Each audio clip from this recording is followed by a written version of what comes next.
Yo, what is up? What is up, everybody? It is Doomlights here, back at you with another YouTube video. And today, I'm going to teach you how to make your very own diorama. So some things you will need is a box cutting knife or an X-Acto knife. Probably want a figure for scaling, so you don't make your object too big or too small. And you're going to want some styrofoam. This is just normal styrofoam out of packaging. And today we are going to make a rock piece.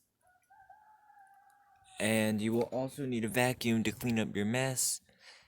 And we'll go over the painting materials later on in the video when we get to that part.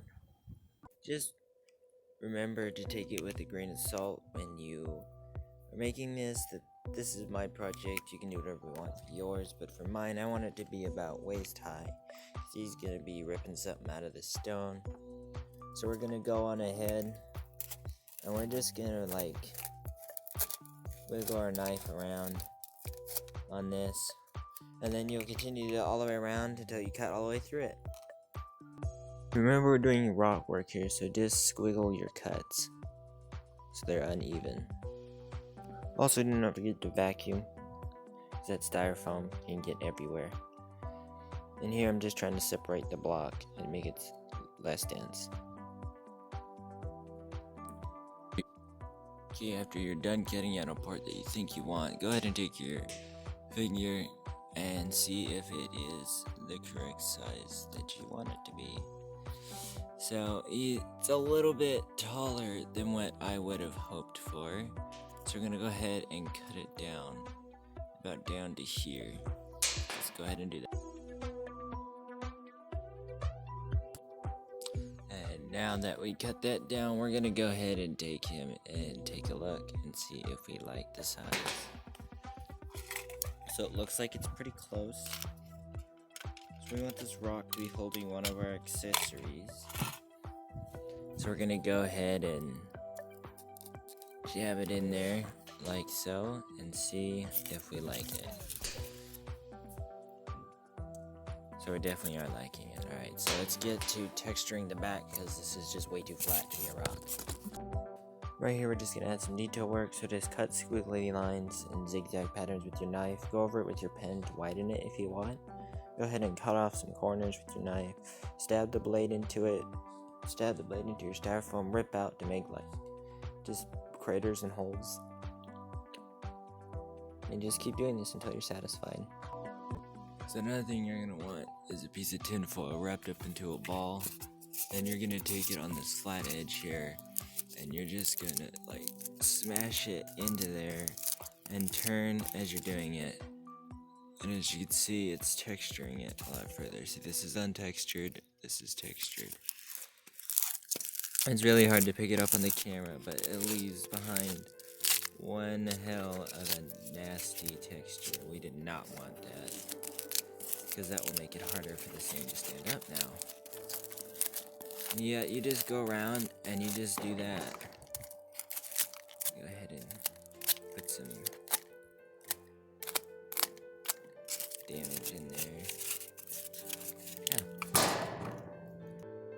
As you can see right here, I'm just gonna take this piece of tin foil that I wrapped up and just smash it all over my styrofoam. And once again, since it looks like we might be down with the sculpting, so to speak, part of it, we're gonna go ahead and take our character again, line him up with it, and see, do we like that? Do we like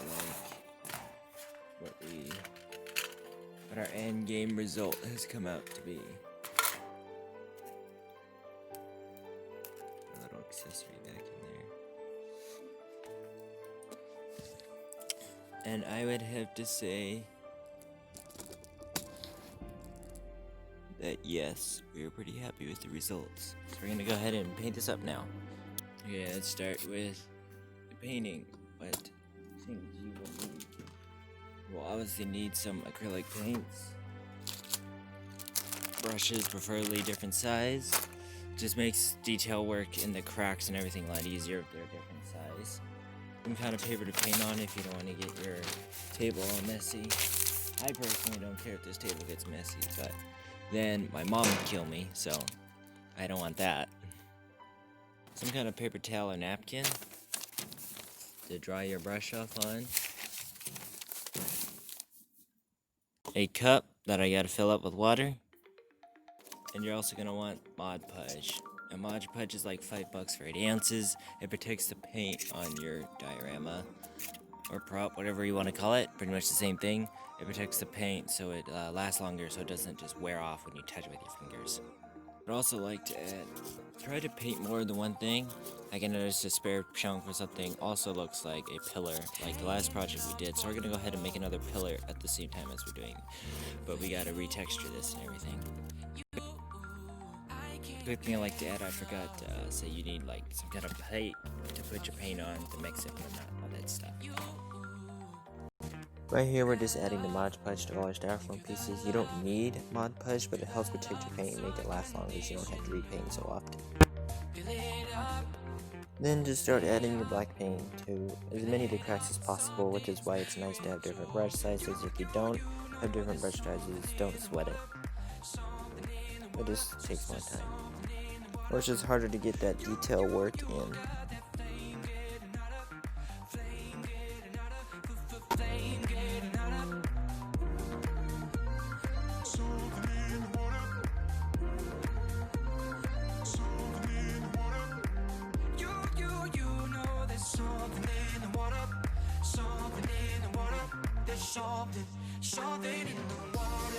Okay, now that this is finally all painted black and dried, we're going to go ahead and take our second layer, which we are choosing is going to be red, and we're just going to brush it all over the place.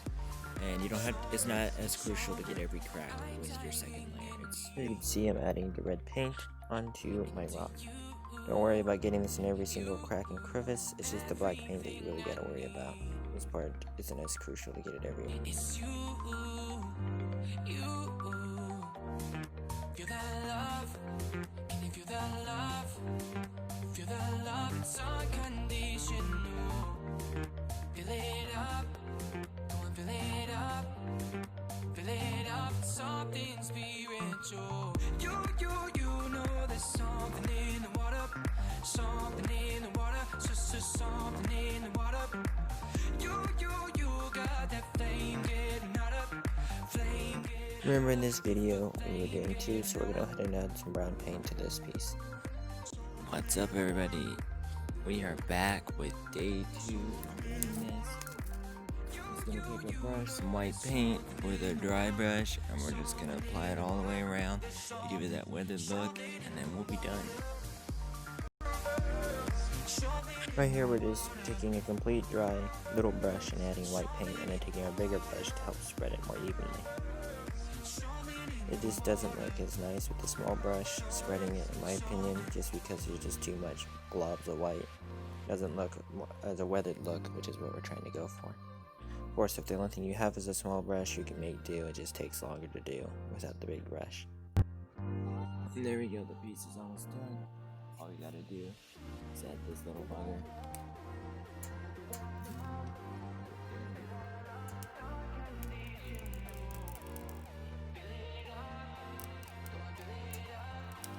Stab that in there. And there is our piece. Now that's the white paint is still drying, but just a little bit. We're not worried about it getting on our hands.